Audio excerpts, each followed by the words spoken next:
Ready? Chapter 20 A Pointless Fight. The ground was shaking as the officers moved south in a record-breaking pace. Keon wouldn't even have lasted 5 minutes at this speed if not for Aino's continuous energy boosts. They were trying to cut down what would have been 3.5 days of constant walking with no breaks into 2 days with a night's rest in between.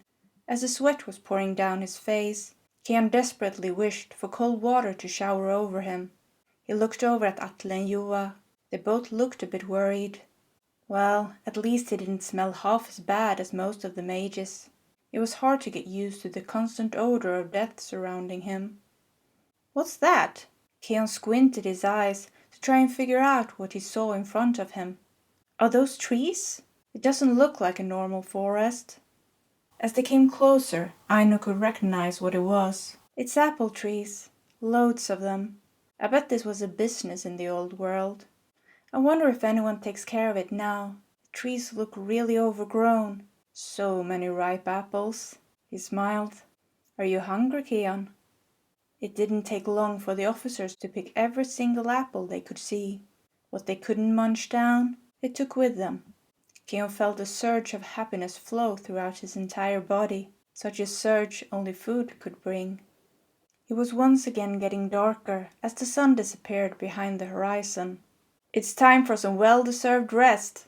Joa turned to the officers as they all slowed down before eventually stopping in their tracks. There's a lake close by in case you want to wash off. He pointed towards it. We'll leave at sunrise tomorrow. Keon and Aino took in the night as they sat down on the small beach, drying off from their dip in the lake just minutes earlier. The moonlight reflected in the water, lighting up the nature scene in front of them. Unfortunately, the tranquility didn't last long, and it was cut short soon thereafter by 2 arguing doctors. What do you mean, kill count? You mean all the mages of my army you have killed? That's something to brag about?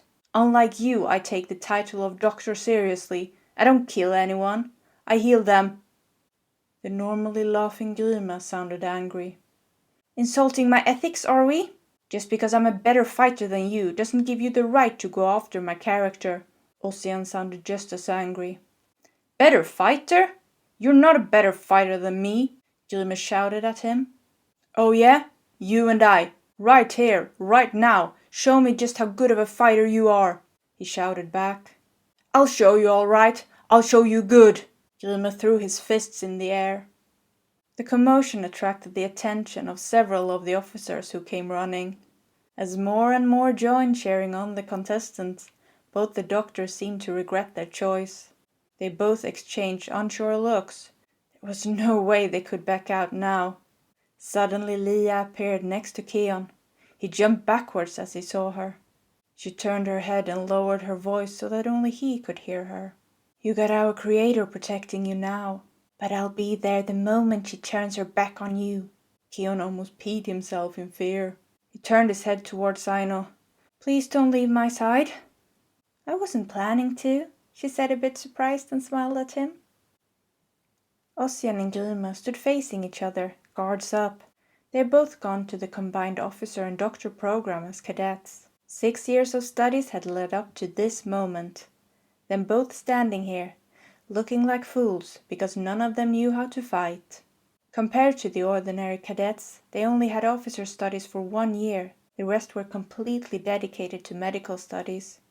Combat training was one of those things that were mostly cut out for them, and what they did have of it was mostly directed towards defense.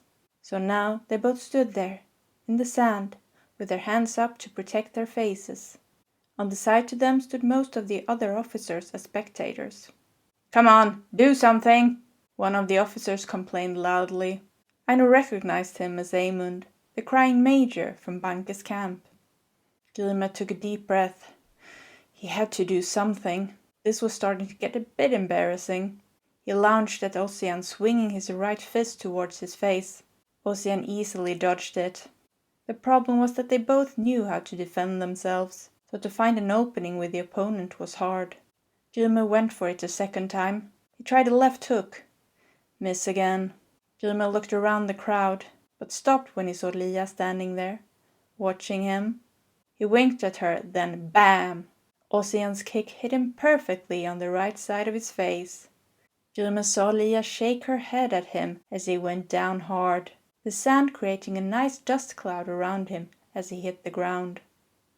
Well, that was boring. Eamon sighed in disappointment as he headed back towards the camp with the other officers. Ossian looked over at Grimer, who was still laying in the sand. Had Ossian hurt him that badly? He carefully approached Grimer and bent down to check on him. "Are you okay?" Ossian asked. "Are they gone?" Grimer responded. Ossian looked around. "Yeah, not many people left here. Most of them have gone back to the camp." Grimer quickly got back on his feet. Ossian looked a bit skeptical. "Were you just pretending to be knocked out?" Grimer scratched his head a bit embarrassed. "Yeah, I don't like fighting. I don't even know why I accepted the challenge.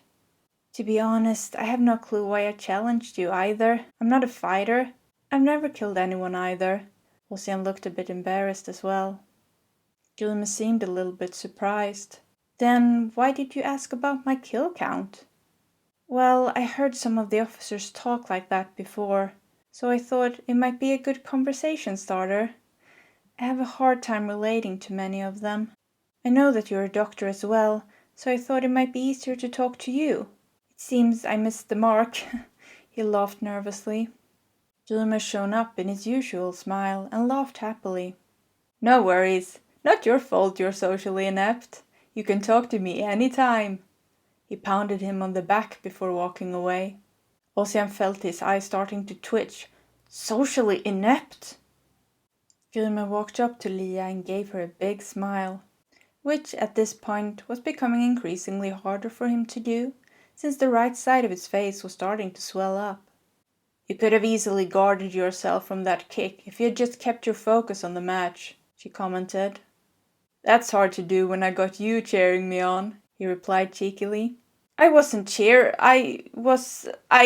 Lia felt the temperature rise significantly in her face. "You know, as a blood mage you really should have better control of your blood. This is the second time you've gotten all red in the face around me. Maybe you should have this doctor check up on you." He grinned even bigger. Lia was flabbergasted. She wanted to say something in response, but nothing came out.